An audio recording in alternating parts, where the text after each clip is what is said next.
Hello and welcome to the show. I've finally got internet back, which means I can have a look at the new cars added to Forza Horizon 3, and of course I'm going to be turning one of them into a rally car today, and that would be the Holden HSV GTSR. There is a lot of letters in this one. However, yeah, I'm kind of curious to see how this vehicle might manage down here. It's also probably the car that most people have completely forgotten about being in the pack. So we're going to have a play with it and see if it can manage to go, hopefully, nice and fast down the rally course. Now, we are going to be probably not changing the engine. We'll see if we need to change the engine or not in the car. Of course, as per the rules of the series, it must be made all-wheel drive. We'll come back to power bits in a moment. We are going to want to be running the Forza Aero. It is a very high-speed rally course we are going down, and downforce is going to be very helpful indeed. To be fair, I think the standard wing is a little bit crazier than the... Yeah, I think it is. The standard wing is a bit crazier than the Forza wing on this car. We will then get ourselves some lovely off-road tyres and as big a tyre width as we can manage. 265s on the front, pretty nice, and 305s on the rear. So yeah, that's some decent grip. I'm hoping we're going to have the all-important rear end stability in our Holden. We are also going to want as bigger brakes as we can possibly get. We're going to want off-road suspension, and equally we are going to want the anti-roll bars and a roll cage. Now, this car is relatively heavy, almost 4,000 pounds. Now, we are going to want to take some weight out of it. I'm not sure we want to go the full weight reduction. I think PI is just going to be the PI gain is going to be too high. I think we're going to want to get more power. So if we go for £3,500, that is a little bit on the heavier side for cars. However, it could still work out quite okay. Now, engine-wise, the standard engine actually pretty good. 308 horsepower, 350 torque. We are, of course, going to be putting on some turbos on this one, I think. I don't know what this standard engine is going to get power-wise. I'm kind of not expecting it to get the thousands of horsepower, but it should be enough, just looking at this, to get it to the top of S1 class. 500 horsepower at the moment. Yeah, okay, I think we can probably just about get away with the standard. It's going to be, I think, an almost maxed out standard engine, but I think it can probably go and do it. The options for engine swaps on this one were the 6.2 V8, the Viper V10, and the V12, I believe, was an option as well. So plenty of power available, plenty of powerful engines available for this car if you are so inclined. We are right at the top of S1 class, and I don't think we've got any more parts. I'm pretty sure I put all of these on. Yes, indeed we did. Okay, let us go and take a look at, not in there, we want probably gearbox and so on. Are we going to... Now, sometimes this jumps the PI up massively, sometimes it doesn't jump the PI up whatsoever, and this is looking like one of those days where it's not going to increase it any. It's so close to... It's so close to being the top of S1 class. However, it just doesn't quite make it with this standard engine. The supercharger isn't going to get any more power. We are going to have to swap the engine out then. Our options, 6.2 litre V8 or the V10. We can't quite get the V12 in it. And keep it in S1. Slightly unfortunately. I mean, this is lighter and I guess more power. Oh, not quite more power, but very close in power. There's 3 horsepower down. So if we go for that, we are probably not going to get a supercharger on the Holden. It was worth a look, but there we go. Also, Kitten, if you could please not go and pull out the microphone wire, that'd be really helpful. Sorry, my in all the house moving, we've got a kitten as well, who is currently exploring around the bottom of the microphone. If you pull out the microphone wire, I'm not going to be happy. He's gone again. I can't see him, so he's probably causing trouble elsewhere. I'm just waiting to feel claws in my leg as he has decided to climb up and see what's going on. Sorry, distractions. Yes, we will take Holden rallying eventually. We want exhaust on here, and I think we've now got exceeded, sure, whatever the power and torque of our previous engine, and it's lighter as well, the car. So, yeah, I think that's going to probably work out pretty nicely for the Holden. I do try and keep the standard engines in cars, try to show off with standard engines where I can, but it would be a little bit unfair not to run this at the top of the class when it can do it. Okay, so you have kept these parts as we have sort of transferred over. We can't quite get that on, unfortunately. Race diff is in. I think we're good to go. I think the Holden is ready to go rallying. I haven't got taken this rally course for a little while, so hopefully I'm not too rusty, and hopefully this is going to be a nice car.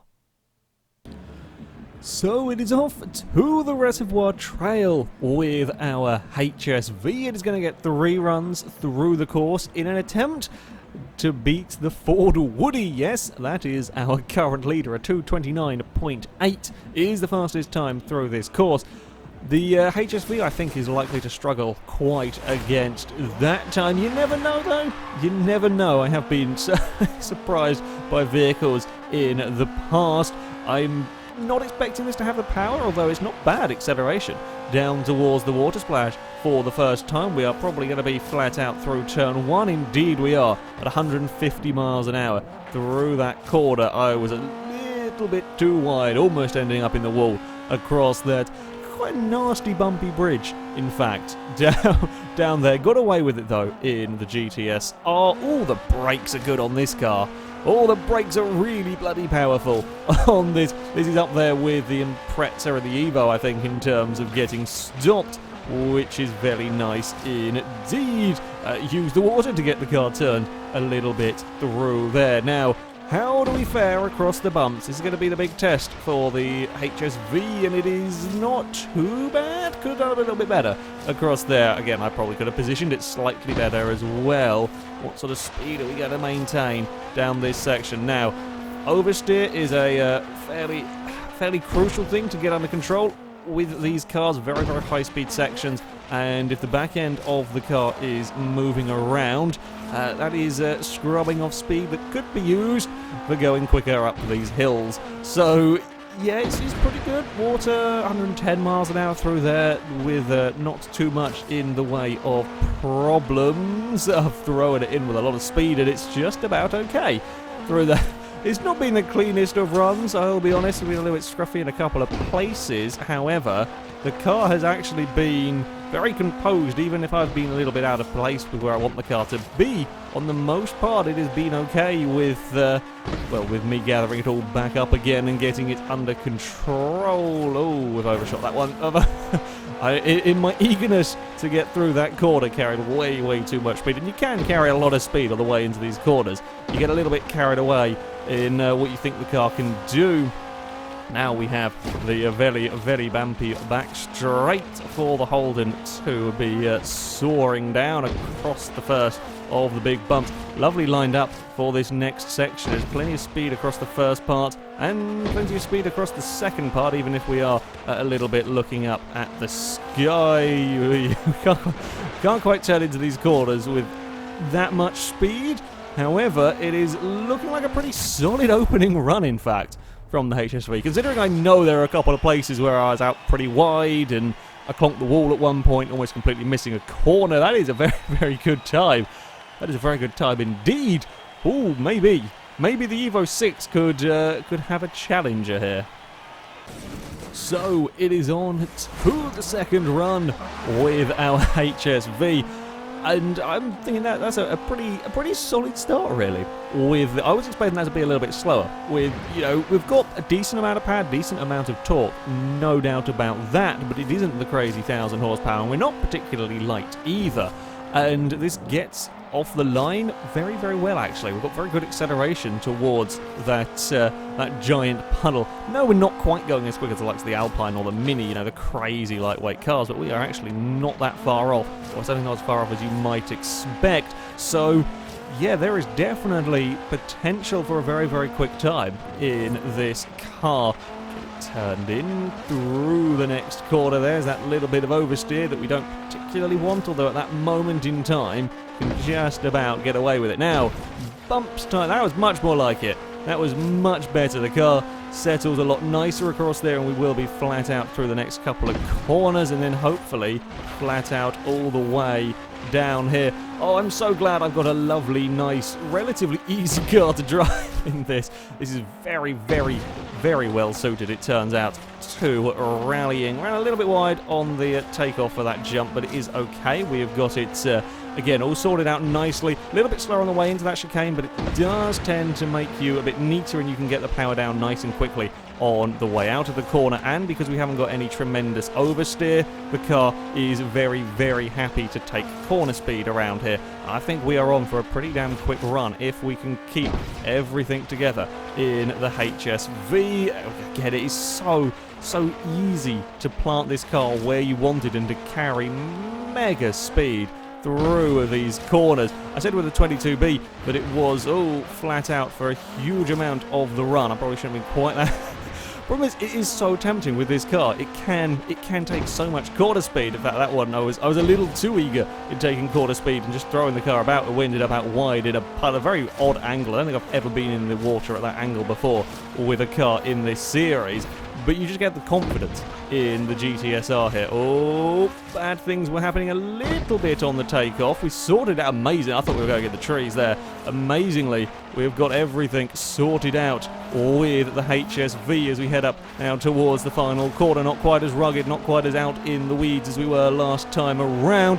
Oh, that's quick. Oh, that's very quick indeed. I don't know if that, or it is, in fact, it has just set an identical time down this course to the LM002. Oh, that was a mega time. But again, there was certainly one wobble. I got it under control, recovered it pretty quick. That is a mighty time from the HSV. Can it go any faster, though? Well, this HSV is certainly proving a nice way to get back into rally car builds. It's a hell of a car, considering this hasn't got the crazy levels of horsepower that we have seen from a lot of the top running cars, and it's actually quite a lot heavier than a fair few vehicles recently. Like the power to weight ratio on this isn't particularly impressive, I wouldn't have thought. However, what it has is stability. You know, I have confidence in this car. I know I can push this vehicle around this rally stage, and I trust that it is not going to suddenly let go on me. There is the teensiest little bit of oversteer when you really throw it around, but it's, you know, perfectly manageable. It's got fantastic brakes, which is always a plus. Not that there are huge stops around this course, however, it is still nice to know that when you do need to get the car slowed down, it is going to have the braking performance to do it. And perhaps most importantly, it rides the bumps really well. And when you don't have 1,000 horsepower to get out the other side of corners, being able to ride the bumps well and keep up that quarter speed is very important. This jump up here has flummoxed many a car with the landing. It is a very heavy landing, but the Holden has been absolutely perfect through it each and every time. It's not bounced around, it's not wanted to spin, it's not been horribly twitchy on them. It's just been a properly good car to drive. And yeah, I have so much confidence to throw this car into corners and carry absolutely ludicrous levels of speed, meaning that, yeah, it doesn't quite have the acceleration of some of the other vehicles, but it doesn't need to because it is maintaining its quarter speed better than just about all of them. Like up here, this corner is, I've got a little bit bounced on the way through there, but I don't even need to brake for it in this car. I don't actually need to get on the brakes. That is how good the HSV is through that part. You can just turn in and it will be absolutely fine as we now bounce our way down towards this final straight. Come on, GTSR, we have been so good up until now. We're flat out down here the previous two times. Do not let me down on this one, and indeed we do not. It's 143 miles an hour across the first part. Twisted ever so slightly in the air on the second part, but still we recovered it. Still we got a glorious landing from the car as we round the final corner. It is the run towards the line. What is it going to be? Oh, it's going to be, I think, almost an identical time to the previous run. It is, in fact, it is. It is I've done two identical runs with GTSR, both of which are identical to the LM002. That is a new one. That is a new one for me. I wasn't expecting to... We've had 2 ties in this series, and I've never had a tie in a Forza series ever before. I do think I got a little bit too sideways on that final corner with this car that may have cost me, you know, fractions of a second. But yeah, the rest of that run did feel pretty damn fast. This is a hell of a machine. It really is. It goes, what is that, a second faster? A second faster than the Evo 6 as it takes a joint 5th place. A second faster than the Evo. That was an incredible... I've maintained for a long time that the Evo 6 was by far my favourite car to drive down this course. That has now changed. As much as I love the Evo 6, it is an excellent vehicle, the HSV is just that bit better. It is that bit better. It carries more corner speed. It is I say it's a bit more secure. You know, the Evo was incredible as well. They're both cars that you have an incredible confidence with. They both ride the bumps very, very well. The HSV is just faster. It maintains more corner speed than the Evo 6 can. And that's why it is a second faster down the rally stage. As I said, it goes into a joint 5th place. It goes, you know, slightly slower. We're talking about 0.3 of a second slower than the Ford Falcon. The Ford had some 700 horsepower, was about 1,000 pounds lighter almost than this HSV. Perhaps not surprising, the Ford's got the HSV on acceleration. You know, it is a couple of seconds down on the Ford Woody. Not quite a couple of seconds, but a second and a half down on the Ford Woody, the Ram Runner, the Audi RS2 Avant. This is by far the closest we have got with a pure handling car almost down this rally stage. Said second faster than the Evo 6, the Tesla Model S, the Sagaris, the Plymouth Hemi Cuda. It beats by a second and a half almost. So, yeah, that is a hell of a machine. A big recommendation from me for this car.